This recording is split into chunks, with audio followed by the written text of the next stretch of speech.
उसके बाद आता है विद्यार्थियों के चरित्र का निर्माण।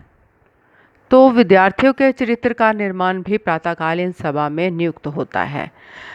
विद्यार्थियों को जब भी एक कतार में इकट्ठा खड़ा होना होता है तो वो एक दूसरे को सहयोग देते हैं। उसके पश्चात वहाँ पर विद्यार्थियों को उच्च आदर्श और अपने कर्तव्य निभाने का मौका मिलता है। उनमें मानवता जगती है। फिर एक दूसरे के साथ प्रेम भाव से वो मिलकर प्रार्थना गायन करते हैं, एक दूसरे को सहयोग देते और एक दूसरे का सहयोग लेते हुए वो जो भी क्रियाएं प्रतिक्रियाएं प्रातःकालीन सभा में करवाई जाती है अध्यापकों के द्वारा, उनमें वो पूरा रुचि दिखाते हैं, सहयोग भी देते हैं।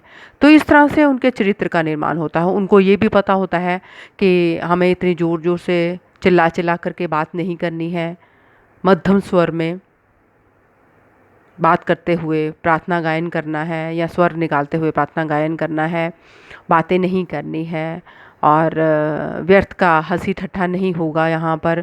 इस तरह से बच्चे के चरित्र का निर्माण होता है कि कोई एक ऐसे स्थान भी होते हैं जहाँ पर न तो व्यर्थ में हंसा जाता है, ना ही बिना मतलब की बातें की जाती है और ना ही व्यर्थ का कोई और कार्य किया जाता है।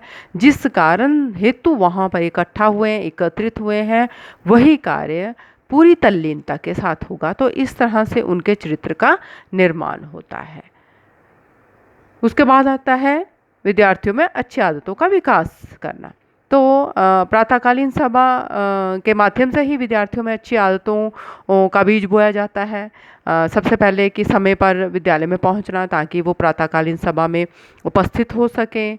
फिर एक दूसरे को सहयोग देते हुए कतारों में खड़े होना, धक्का मुक्की न करना, अनुशासन में खड़ा होकर के प्रभु का ध्यान करना और जीवन में मानवीय गुण जो हैं वो किस तरह से अपनाने चाहिए, इन चीज़ों के बारे में प्रातःकालीन सभा में सुनना।